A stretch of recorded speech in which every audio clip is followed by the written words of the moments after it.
കേന്ദ്ര യൂണിയൻ ഗവൺമെൻറ്റിൻ്റെ ബഡ്ജറ്റ് അവതരിപ്പിച്ച് കഴിഞ്ഞതിൻ്റെ അടിസ്ഥാനത്തിൽ ചില പ്രതികരണങ്ങൾ നടത്താനാണ് മൂന്നാം മോഡി ഗവൺമെൻറ്റിൻ്റെ രണ്ടാമത്തെ ബഡ്ജറ്റാണ് ഇത്.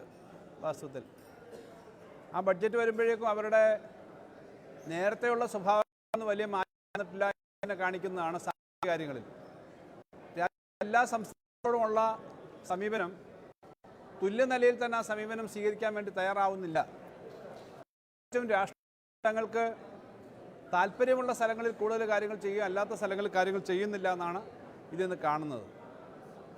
അതിനകത്ത്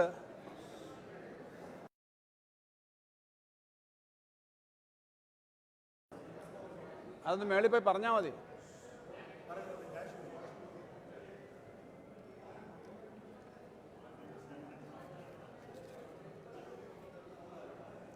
അപ്പോൾ ഇതിനകത്ത് രണ്ട് ഭാഗങ്ങളായിട്ടുള്ള കാര്യങ്ങൾ പറയണമെന്നാണ് ഞാൻ കരുതുന്നത്. ഒന്ന്, ഈ ബഡ്ജറ്റ് കാരണം ഇന്ത്യയിലെ പൊതുവായ അവസ്ഥയെ സംബന്ധിച്ച് ഉണ്ടാകുന്ന സ്ഥിതി എന്താണ്, സംസ്ഥാനങ്ങളുടെ ജീവിത പ്രശ്നങ്ങൾ എങ്ങനെ നേരിടാൻ പറ്റും, ഏറ്റവും പ്രധാനം കേരള സ്പെസിഫിക് ആയിട്ടുള്ള ഇഷ്യൂസിൽ എങ്ങനെയാണ് ഈ കാര്യങ്ങൾ വരുന്നത് എന്നുള്ളതാണ്. ആദ്യം കേരളത്തിൻ്റെ കാര്യം തന്നെ എടുക്കാം. കേരളത്തിന് ഈ ബഡ്ജറ്റിനകത്ത് നമ്മൾ ഏറ്റവും ന്യായമായ സാമാന്യമായ ചില കാര്യങ്ങളുണ്ടായിരുന്നു. നിങ്ങളോട് കഴിഞ്ഞ ദിവസം കേരള ഗവൺമെൻറ് വളരെ കാര്യങ്ങൾ പറഞ്ഞിരുന്നു. അത് നമ്മുടെ വിവിധ മേഖലകളിൽ നമുക്ക് പ്രത്യേക ഒരു പാക്കേജ് കേരളത്തിന് വലിയ തോതിൽ സാമ്പത്തികമായി വെട്ടിക്കുറവ് വന്നു എല്ലാവരും അംഗീകരിക്കുന്നതാണ്. കണക്കുകൾ സംസാരിക്കുന്നതാണ്, രാഷ്ട്രീയമല്ല സംസാരിക്കുന്നത്.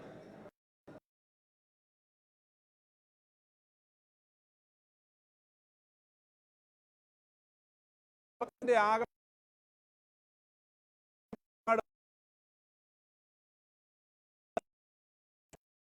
അതിന് ഒരു പാക്കേജ് ഏറ്റവും ന്യായമായ കാര്യമാണ്, അതിനകത്തൊന്നും പറഞ്ഞില്ല. ഈ ബഡ്ജറ്റിൽ ദീർഘമായിട്ട് നമ്മുടെ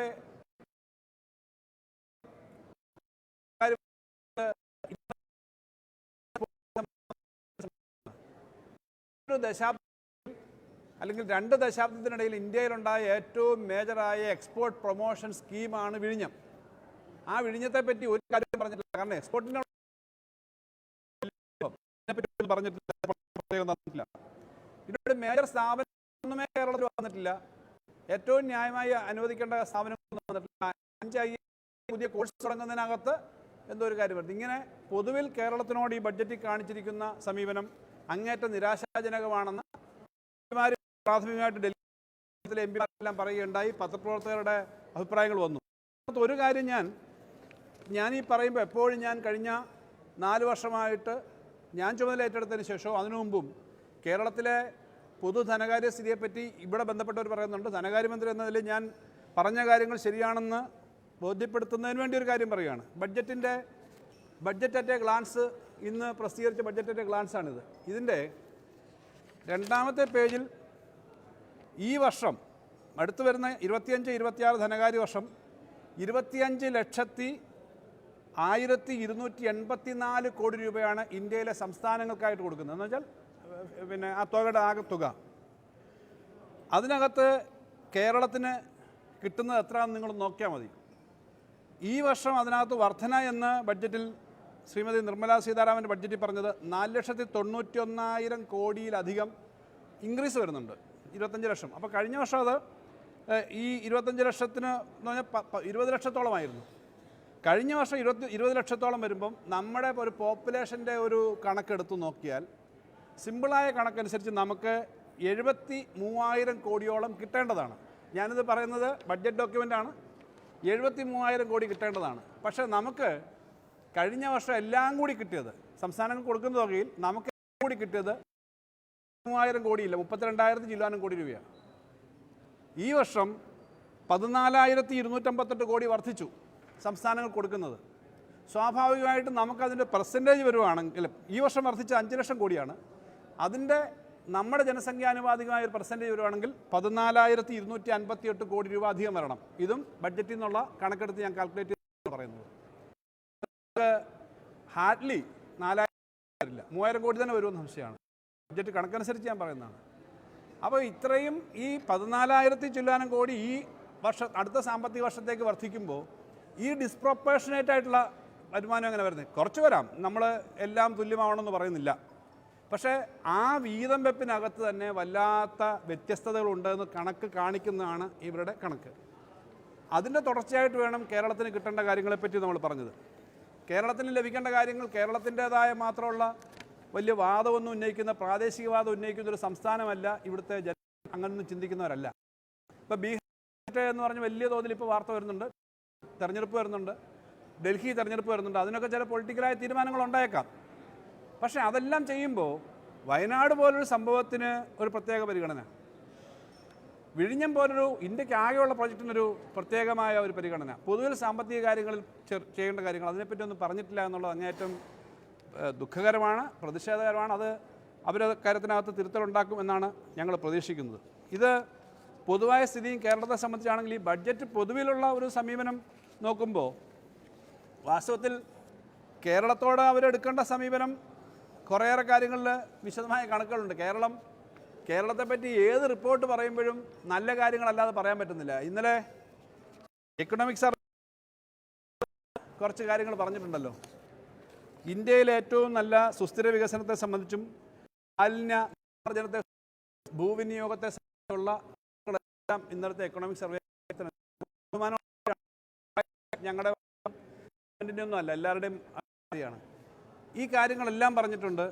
പൊതുവിലുള്ള നമ്മുടെ വളർച്ച സംബന്ധിച്ച് നോക്കുമ്പോഴും ഇപ്പോൾ വന്നേക്കുന്ന കണക്കനുസരിച്ച് ഇന്ത്യയിൽ പല സംസ്ഥാനങ്ങളിലും ഉണ്ടാവുന്ന, അല്ലെങ്കിൽ ഇന്ത്യയിലാകെ രാജ്യത്താകെ ഉണ്ടായ സാമ്പത്തിക വളർച്ചയെപ്പറ്റി നോക്കുമ്പോൾ ആ സാമ്പത്തിക വളർച്ചയുടെ ശതമാനത്തെക്കാളും അധികം തന്നെയാണ് കേരളത്തിലുണ്ടായിട്ടുള്ള വളർച്ച എന്ന് കാണാം. ഞാൻ ഓരോന്നും എൻ്റെ ആ ടേബിളുണ്ട്, അവർ പ്രസിദ്ധീകരിച്ച ടേബിൾ തന്നെയാണ്.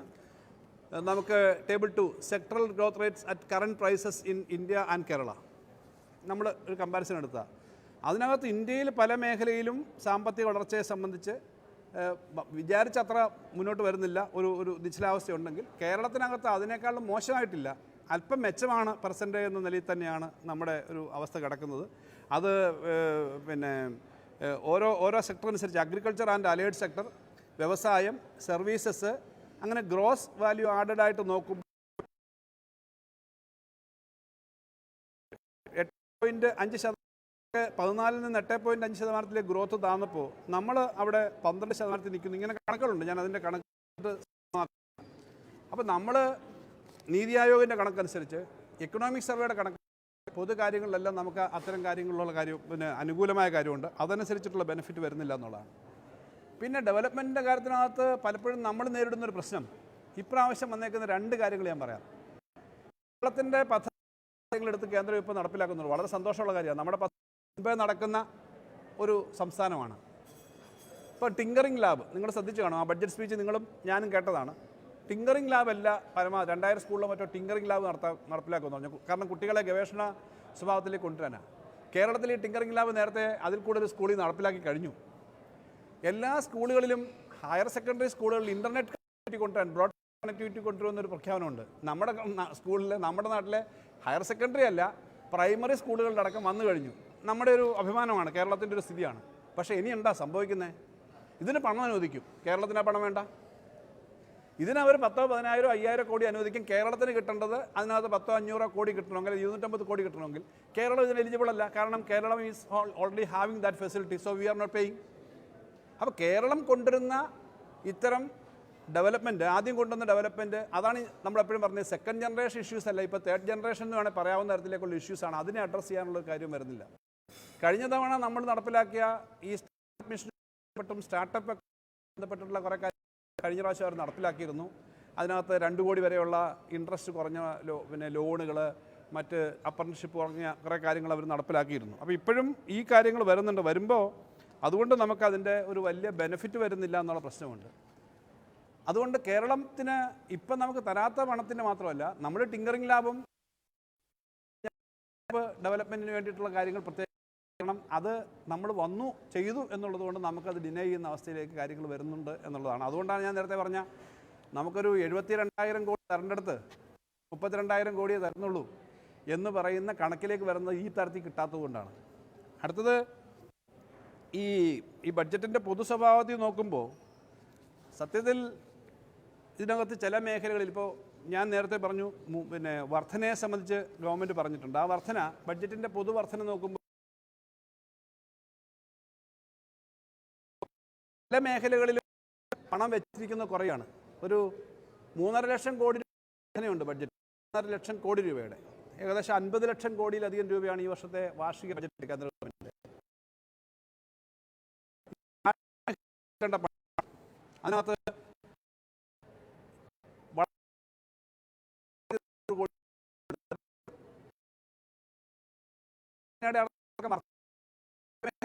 ഒന്നാമത്തെ ഗ്രോത്ത് ഇഞ്ചൻ എന്നാണ് ഒന്നാമത്തെ ഗ്രോത്ത് ഇഞ്ചൻ ഓഫ് ഡെവലപ്മെൻറ്റ് കാർഷിക മേഖലയാണ്. കാർഷിക മേഖലയിൽ നിലവിൽ കൊടുക്കുന്ന ബജറ്റ് വിഹിതത്തിൽ തന്നെ കാർഷിക സബ്സിഡി 3400 കോടി കുറഞ്ഞു.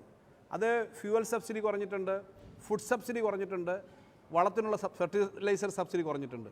ഇപ്പോൾ പെട്രോളിയം സബ്സിഡി 2600 കോടി കുറഞ്ഞു. ഏറ്റവും കൂടുതൽ ആളുകൾക്ക് ജീവിക്കാൻ സഹായം നൽകുന്ന ഒന്നാണ് ഈ മഹാത്മാഗാന്ധി തൊഴിലുറപ്പ് പദ്ധതി. ആ തൊഴിലുറപ്പ് പദ്ധതി കഴിഞ്ഞ വർഷം തൊട്ട് മുമ്പത്തെ വർഷമുള്ളതിനേക്കാളും 3000-ലധികം കുറച്ച് 6000 കോടി. ഈ വർഷം ഒരു വർധനയും വരുത്തിയിട്ടില്ല. ഏറ്റവും കൂടുതൽ ആളുകൾക്ക് ഗ്രാമീണ പ്രദേശങ്ങളിലുള്ള ആളുകളുടെ പർച്ചേസിംഗ് പവർ എന്ന് പറഞ്ഞാൽ ഇത്തരം പദ്ധതികളിൽ കൂടിയാണ് കിട്ടുക. കാർഷിക മേഖലയിലൊക്കെയുള്ള പ്രതിസന്ധി കൂടിയുണ്ട്. അതിന് പണം കൂട്ടിയിട്ടില്ല. യഥാർത്ഥത്തിൽ ഇപ്പോൾ 3 വർഷം മുമ്പുണ്ടായിരുന്നതിനേക്കാളും 3000 കോടി രൂപ അതിൽ കുറഞ്ഞിരിക്കുകയാണ്. അതുപോലെ മറ്റൊരു പ്രധാനപ്പെട്ട മേഖലയാണ് കാർഷിക മേഖലയിലെ വിള ഇൻഷുറൻസ്. വിള ഇൻഷുറൻസിന് 3600 കോടിയാണ് കുറച്ചത്. ഒന്നാമത്തെ ഗ്രോത്ത് ഇഞ്ചിനകത്ത് വന്ന കാര്യം ഞാനീ പറയുന്നത്. ഈ ഗ്രോത്ത് എവിടുന്നാണ് പിന്നെ വരിക എന്നുള്ളത് കൊണ്ട് ഞാൻ പറയുന്നേ ഉള്ളൂ. പിന്നീട് ഇതേപോലെ തന്നെ മറ്റ് ഈ കാര്യങ്ങളിൽ കാർഷിക മേഖലയിൽ 2-3 മേഖലയിൽ മഖാന എന്താണിപ്പം നമ്മുടെ ആളുകൾ നോക്കി അത് താമരയുടെ അരിയാണെന്നാണ്, താമര സീഡ്സാണ്. അപ്പോൾ അത് നല്ലതാണ്, അങ്ങനെ നല്ല കാര്യമാണ്. അപ്പോൾ അതുപോലുള്ള കാര്യങ്ങൾക്ക് അവിടെ ബീഹാർ തിരഞ്ഞെടുപ്പ് കഴിയുമ്പോൾ മറ്റ് സംസ്ഥാനങ്ങളിലും ഇതുപോലെ കുറച്ച് കാര്യങ്ങൾ ചെയ്യുമായിരിക്കുമെന്ന് പ്രതീക്ഷിക്കാം. അത് പൊളിറ്റിക്കലാണ്. എന്തായാലും മഖാന സീഡ്സൊക്കെ നല്ല കാര്യമാണ്. കൃഷിക്കാരുടെ ഏറ്റവും നടന്നെന്താ കാർഷിക സമരം. ഉണ്ടാക്കാൻ പറഞ്ഞാൽ പോരാ, പ്രൊഡക്ടിവിറ്റി വർദ്ധിപ്പിച്ചാൽ പോരാ, ഇതിന് വില കിട്ടണം. കൃഷി സാധനങ്ങൾക്ക് വില കിട്ടുന്നില്ല, ന്യായവില ഉറപ്പാവുന്നില്ല. ഇപ്പോഴും ന്യായവില ഉറപ്പാക്കുന്നതിന് വേണ്ടിയിട്ടുള്ള ഒരു സ്കീമും ഇത് വന്നിട്ടില്ല. ഡൽഹിയിലും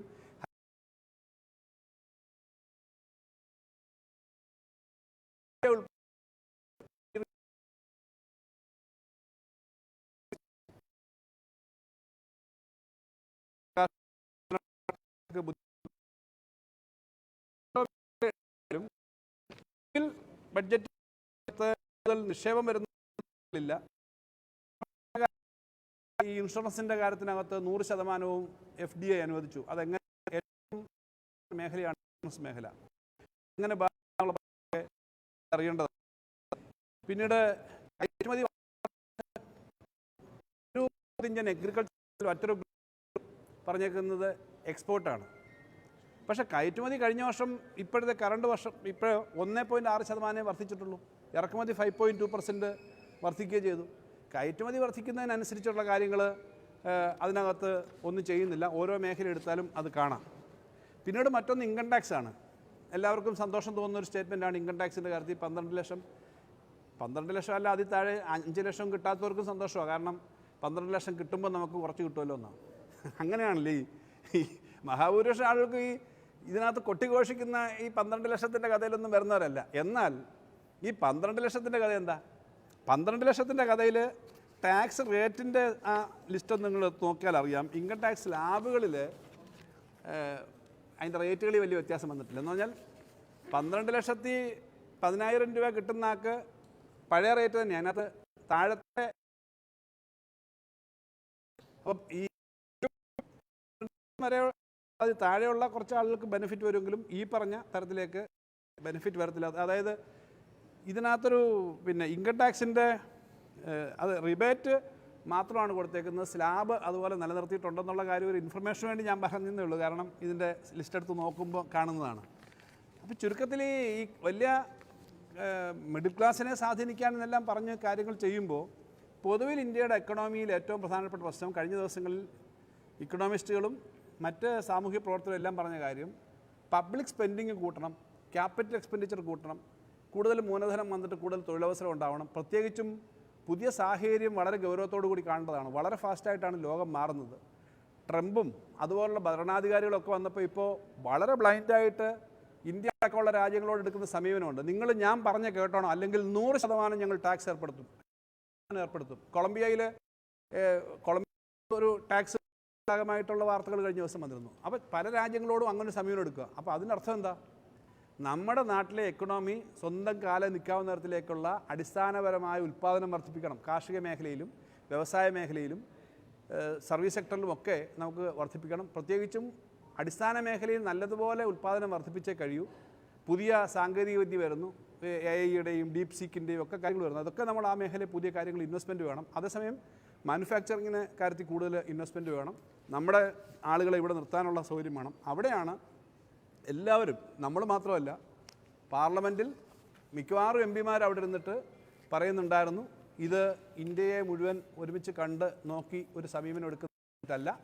ആ ബഡ്ജറ്റ് സംസ്ഥാനങ്ങളോട്, പ്രത്യേകിച്ചും രാഷ്ട്രീയമായി തങ്ങൾക്ക് താല്പര്യമില്ലാത്ത സംസ്ഥാനങ്ങളോട് എടുക്കുന്ന സമീപനം തെറ്റാണ്. ഇതിനകത്ത് ഇന്ത്യയിലെ മുഴുവൻ ജനങ്ങളുടെയും പ്രധാനമന്ത്രിയും ഇന്ത്യയിലെ മുഴുവൻ ജനങ്ങളുടെയും ധനകാര്യമന്ത്രിയും ഇന്ത്യയിലെ ഗവൺമെൻറ്റിൻ്റെ ആണ് കേന്ദ്രം ഭരിക്കുന്ന ഗവൺമെൻറ്, അത് ഏത് ഗവൺമെൻറ് ആയിരിക്കും. ആ എടുക്കുന്ന സമീപനം രാജ്യത്തെ കൊണ്ടുപോകുന്ന ഈ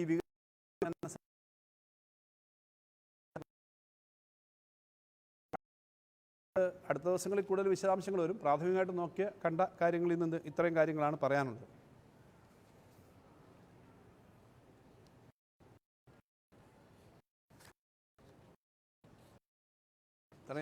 ാണ് നിങ്ങൾ ശ്രദ്ധപ്പെട്ടെന്ന് തോന്നുന്നു. വേറെ വല്ല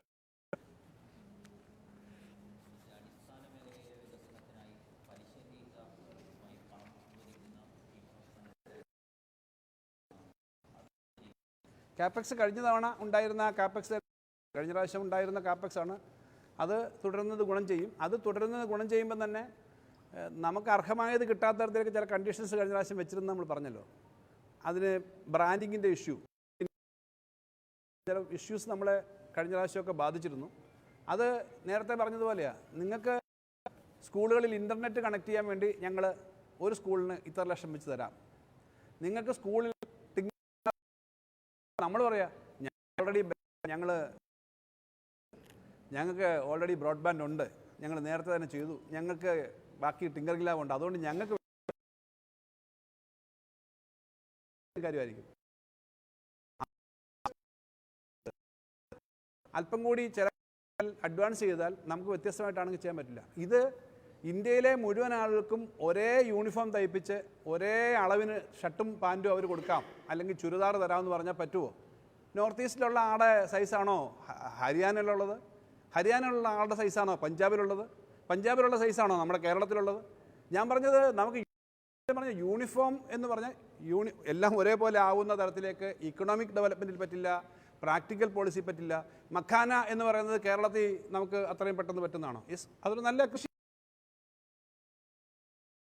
ഇപ്പം ഇന്ത്യയിലെ സംസ്ഥാനങ്ങൾക്ക് പറ്റുന്ന തരം ചെയ്യണം. റബ്ബർ എന്ന് പറയുന്നതിനെ കൺസിഡർ ചെയ്യണ്ടേ? റബ്ബറിൻ്റെ കാര്യം നമ്മൾ പ്രത്യേകം പറഞ്ഞതാണ്. റബ്ബറിൻ്റെ ഈ പറഞ്ഞ വിളകളെക്കാളൊക്കെ എത്രയോ വലുതാണ്. മഖാന പോലെയുള്ള ഒരു സാധനം വന്നോട്ടെ, പക്ഷേ റബ്ബർ എന്ന് പറഞ്ഞാൽ 10,000 കോടിയിലധികം വരുന്ന ഏറ്റവും നമ്മുടെ ഒരു 10-12 ജില്ലയിലെ മുഴുവൻ സാമ്പത്തിക മേഖലയും നിയന്ത്രിക്കുന്നതും ആളുകളുടെ വരുമാനം നിയന്ത്രിക്കുന്നതാണ്, ആളുകളുടെ ജീവിതം മുന്നോട്ട് കൊണ്ടുപോകേണ്ടതാണ്. എന്തെങ്കിലും പറഞ്ഞോ? റബ്ബറിന് എന്തെങ്കിലും പറഞ്ഞു? ഞാനിപ്പോൾ അങ്ങനത്തെ ഓരോ കാര്യങ്ങളും എടുത്ത് പറയുന്നത് ഇതെല്ലാം നമ്മൾ പ്രത്യേകം അവിടെ കൊടുത്തിരുന്നതാണ്. റബ്ബറിൻ്റെ പ്രൊഡക്ഷൻ കൂടിയാൽ ഇന്ത്യയിലെ എക്കണോമിയിൽ അതിൻ്റെ സജീവത ഉണ്ടാവുമെന്ന് പറഞ്ഞാൽ നമ്മൾ കൊടുത്തത്, അല്ലാതെ ഇവിടുത്തെ കുറച്ച് റബ്ബർ കൃഷിക്കാരുടെ മാത്രം പ്രശ്നമല്ല. അങ്ങനെ ഒരു മേഖലയെ സംബന്ധിച്ചും പ്രത്യേകിച്ച് ശ്രദ്ധിക്കാത്ത തരത്തിലേക്ക് പൊളിറ്റിക്കൽ ഗിമ്മിക്കുകൾ മാത്രം കാണിക്കുന്നതല്ല. ഇന്ത്യയിലെ സംസ്ഥാനങ്ങൾക്ക് വ്യത്യസ്തമായ സ്വഭാവമുണ്ട്, ഇന്ത്യയിലെ വിളകൾക്ക് വ്യത്യസ്തമായ സ്വഭാവമുണ്ട്, ഇന്ത്യയിലെ മണ്ണിന് വ്യത്യസ്തമായ സ്വഭാവമുണ്ട്. ഓരോ നാടിനും അതിൻ്റേതായ ചരിത്രമുണ്ട്, പാരമ്പര്യമുണ്ട്, രീതികളുണ്ട്. അത് കാണുന്നതല്ല ബഡ്ജറ്റ് എടുക്കുന്ന സമീപനം എന്നുള്ളതാണ് ഏറ്റവും പ്രധാന പ്രശ്നം.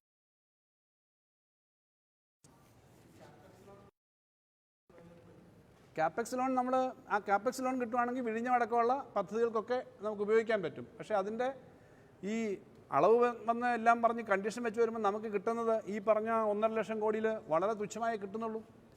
നമ്മൾ കൃത്യമായി കേരളത്തിൽ നിന്ന് ഈ കണക്കും കാര്യവും സിസ്റ്റം എല്ലാം അനുസരിച്ച് തന്നെയാണ് നമ്മൾ ഈ കാര്യങ്ങൾ ചെയ്യുന്നത്. അപ്പോൾ അതുകൊണ്ട് ബ്രാൻഡിങ്ങും മറ്റും വന്നിട്ട് ആദ്യത്തെ വർഷം കുറേ പ്രശ്നങ്ങൾ വന്നു. ഇപ്പം നമ്മൾ വീണ്ടും അതിനകത്ത് സംസാരിച്ചു. ഇപ്പോൾ നമ്മളത് പരമാവധി അത് എടുക്കാൻ ശ്രമിച്ചുകൊണ്ടിരിക്കുന്നുണ്ട് ക്യാപെക്സ് ലോൺ.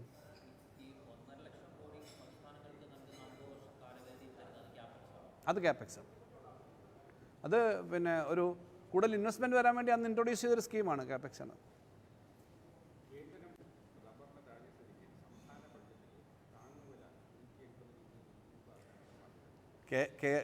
കേന്ദ്രം തഴഞ്ഞിട്ടും നമ്മൾ ഈ കാര്യങ്ങൾ ചെയ്തുകൊണ്ടിരിക്കുന്നുണ്ട്. താങ്ങുവില വർദ്ധിപ്പിക്കുന്നതെല്ലാം പണത്തിൻ്റെ ലഭ്യത അനുസരിച്ചാണ്. പക്ഷേ 30 രൂപ നമ്മളിപ്പോൾ 2 ഘട്ടമായിട്ട് 30 രൂപ നമ്മൾ വർദ്ധിപ്പിച്ചിട്ടുണ്ട്. നേരത്തെ 150 ആയിരുന്നു കഴിഞ്ഞ 4 വർഷം കൊണ്ട്. അതുകൊണ്ട് നമുക്കിപ്പോൾ ഈ വാസ്തവത്തിൽ നമുക്ക് ഞാനീ പറഞ്ഞ കണക്കനുസരിച്ച് കിട്ടേണ്ടതിനകത്തൊരു 32,000 കോടി രൂപ കിട്ടാനുണ്ട് എന്നുള്ളതാണല്ലോ പ്രശ്നം. നമുക്ക് കിട്ടാനുള്ളത് പണം കിട്ടാതിരിക്കുമ്പം 72,000 കോടി വരുന്നതിനകത്ത് നമുക്ക് കിട്ടുന്നത് 33,000 34,000 കോടിയാണെന്ന് ഞാൻ പറഞ്ഞത്. അത് നിങ്ങൾക്ക് ഈ പിന്നെ ബഡ്ജറ്റിൻ്റെ ഗ്ലാൻസിൻ്റെ സെക്കൻഡ് പേജ് എടുത്ത് ആ ലാസ്റ്റ് പാരഗ്രാഫ് നോക്കി അതിൽ നിന്ന് എടുക്കാവുന്ന കണക്കേ ഉള്ളൂ. ഇങ്ങനെ തരേണ്ടതൊക്കെ തരാതിരിക്കുകയാണ്. അപ്പം നമുക്ക് സിദ്ധ വാർത്തകൾ വരുന്നുണ്ടല്ലോ, ദേശത്തുനിന്ന് ഇതെടുക്കാൻ പറ്റാത്ത ഈ കറൻസി ഉണ്ടാക്കാൻ പറ്റുന്നില്ല. നമുക്ക് തരേണ്ടത് തന്നേ പറ്റൂ. നമുക്ക് തരാനുള്ള അർഹമായി തരണമെന്നുള്ളത് കേരളത്തിൽ എല്ലാവരും കൂടി ആവശ്യപ്പെടേണ്ടതാണ് എന്ന് പറഞ്ഞ് ഈ പറഞ്ഞ ബുദ്ധിമുട്ടൊക്കെ ഉണ്ടാക്കിയെങ്കിലും കേരളത്തിൽ സ്പെൻഡിങ്ങിൻ്റെ കാര്യത്തിൽ പുറകോട്ട് പോയിട്ടില്ല. കഴിഞ്ഞ 5 വർഷം മുമ്പുള്ള ഗവൺമെൻറ് അല്ലെങ്കിൽ കാലയളവിനേക്കാളും 10-40,000 അധികമാണ് ഇപ്പോൾ ഒരു വർഷം ചിലവാക്കുന്നത്. കിട്ടേണ്ട പണം വലിയ തോതിൽ വെട്ടിക്കുറച്ചിട്ടുണ്ട്. എന്നിട്ട് നമ്മൾ അങ്ങനെ മുന്നോട്ട് പോകുന്നത് നമ്മൾ കൃത്യമായിട്ട് കാര്യങ്ങൾ ചെയ്തിട്ടാണ്. അവിടെ ഷോർട്ടേജ് ഉണ്ട്. ഇത്രയും വെട്ടിക്കുറച്ചിട്ട് നമുക്ക് ആ ഷോർട്ടേജ് വരുന്നിടത്താണ് നിൽക്കുന്നത്. ആ ഷോർട്ടേജ് വന്നിട്ടും എക്കണോമിക് സർവേ പറയുന്നു കേരളം പല കാര്യങ്ങളിലും മുന്നേ വന്നിട്ടുണ്ട്, ഇന്ന കാര്യങ്ങളിൽ വളരെ മെച്ചമാണ് എന്ന് പറയുന്ന അഭിമാനകരമായ ഒരു സ്ഥിതിയുണ്ട്. പക്ഷേ ഇനിയും കൂടുതൽ വേണം. അവിടെയാണ് നമ്മൾ റബ്ബറിൻ്റെ കാര്യത്തിൽ മാത്രമല്ല പ്രവാസികളുടെ കാര്യത്തിലും നമ്മൾ പ്രത്യേക സഹായം ചോദിക്കുന്നു. റബ്ബറും പ്രവാസികളും നിൽക്കട്ടെ, വയനാടിൻ്റെ കാര്യത്തിൽ പോലും ചെയ്യാത്ത ആളുകളെ പറ്റി പിന്നെ നമ്മളെന്താ പറയാനുള്ളത്?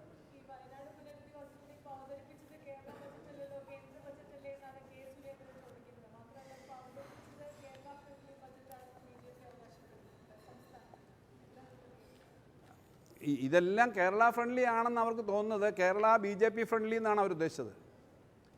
കാരണം BJPക്ക് ഗവൺമെൻറ്റിലൊന്നും ഇതില്ല. അതുകൊണ്ട് തൽക്കാലം BJPക്ക് ഇഷ്ടപ്പെടുന്ന ബജറ്റ് മതി എന്നായിരിക്കുമല്ലോ BJP നേതാക്കന്മാരുടെ. ഞാനൊന്നും വ്യക്തിപരമായ ഓരോരുത്തരെ പറ്റി പറയുന്നില്ല. എന്തായാലും പ്രധാനമന്ത്രി വന്നു, അവിടെ വലിയൊരു അദ്ദേഹം കുഞ്ഞുങ്ങളെ എടുത്തു, ഫോട്ടോ എടുത്തു, വളരെ വലിയൊരു സ്നേഹനിർവിശേഷമായ പ്രവർത്തനമെല്ലാം നമ്മൾ കണ്ടു. നമ്മൾ വിചാരിച്ചത് ഇതിനൊരു പരിഗണന കേന്ദ്ര ഗവൺമെൻറ്റിന് കിട്ടുമെന്നാണ്. കിട്ടിയില്ല എന്നുള്ളത് എല്ലാവർക്കും അറിയാം. ഇത്തരം കാര്യങ്ങളോട് കുറച്ചുകൂടി തുറന്നൊരു സമീപനം വേണം. ഇങ്ങനെ വരുന്ന ഒരു വിഷമം വരുമ്പോൾ മുഴുവൻ ആളുകളെയും കളിയാക്കുന്ന തരത്തിൽ ഒരു മുറിവുണ്ടെങ്കിൽ ഇത് മുറിഞ്ഞു എന്ന് പറയുമല്ല, മുറിവിനകത്ത് അല്പം ഉപ്പും കൂടെ പുരട്ടുന്ന തരത്തിലേക്കാണ് ഈ BJP നേതാക്കന്മാരുടെ സ്റ്റേറ്റ്മെൻറ്റ് വരുന്നത്. അത് അവരുടെ രാഷ്ട്രീയമാണ്. ഞാൻ അതിനെപ്പറ്റി വേറൊന്നും പറയുന്നില്ല. നമുക്ക് കേരളത്തിൻ്റെ പൊതുവായ ഇൻട്രസ്റ്റ് അല്ലാതെ വേറൊന്നും അതിനകത്തില്ല.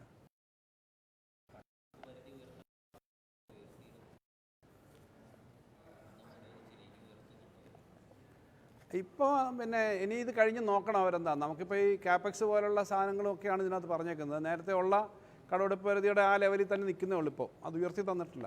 നേരത്തെ കഴിഞ്ഞ പ്രാവശ്യം ഇപ്പോഴത്തെ ബഡ്ജറ്റ് ഈ കറണ്ട് ഇയറിൽ ബഡ്ജറ്റ് നമുക്ക് കിട്ടിക്കൊണ്ടിരിക്കുന്ന അല്ലാതെ ഒന്നും ഉയർത്തിയിട്ടില്ല. പക്ഷേ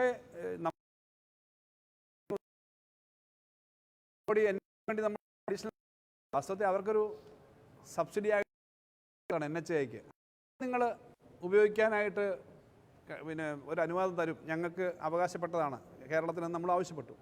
അതുപോലും കിട്ടിയിട്ടില്ല. അത് തരേണ്ടതാണ്. അപ്പോൾ കടമെടുപ്പ് പരിധി ഉയർത്തുന്നില്ല എന്ന് മാത്രമല്ല, നമ്മുടെ കയ്യിലുണ്ടായിരുന്ന എലിജിബിളായിട്ടുള്ള പണം വെട്ടിക്കുറച്ചത് പുനഃസ്ഥാപിക്കുന്നുമില്ല.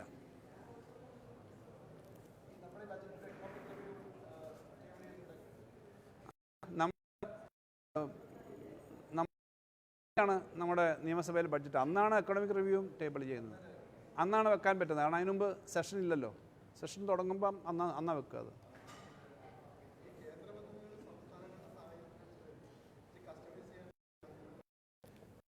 ദീർഘകാലമായിട്ട് പറഞ്ഞുകൊണ്ടിരിക്കുന്നതാണ്. കേന്ദ്രം ഒരു കുറച്ച് പണം തരുന്നത്, അതിനകത്തൊരു കുറച്ച് അവർ സെൻട്രലൈസ്ഡ് ആയിട്ടുള്ള ചില കണ്ടീഷൻസ് പറയുക. അതേ പറഞ്ഞ യൂണിഫോം പാറ്റേൺ എല്ലായിടത്തും ഒരേപോലെ വേണമെന്നങ്ങനെ പറയാൻ പറ്റുക?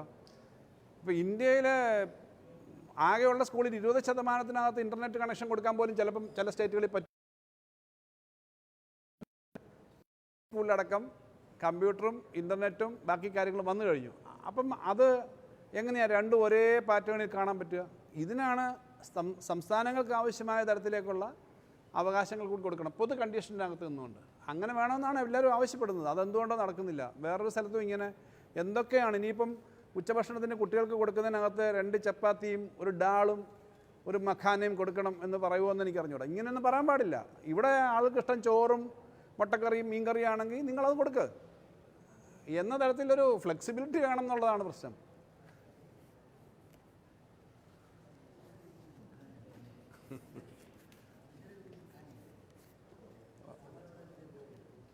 മഖാനയാണ് മഖാൻ. കഴിഞ്ഞല്ലോ.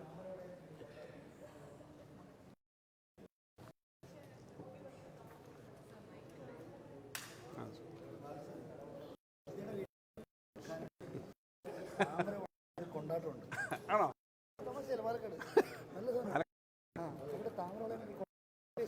അല്ല, താമരയുടെ കിഴങ്ങില്ലേ, താമരയുടെ താഴത്തെ അത് വെച്ചിട്ടൊരു ഫുഡുണ്ട് ഇവിടെ കാശ്മീരിൽ, കമൽ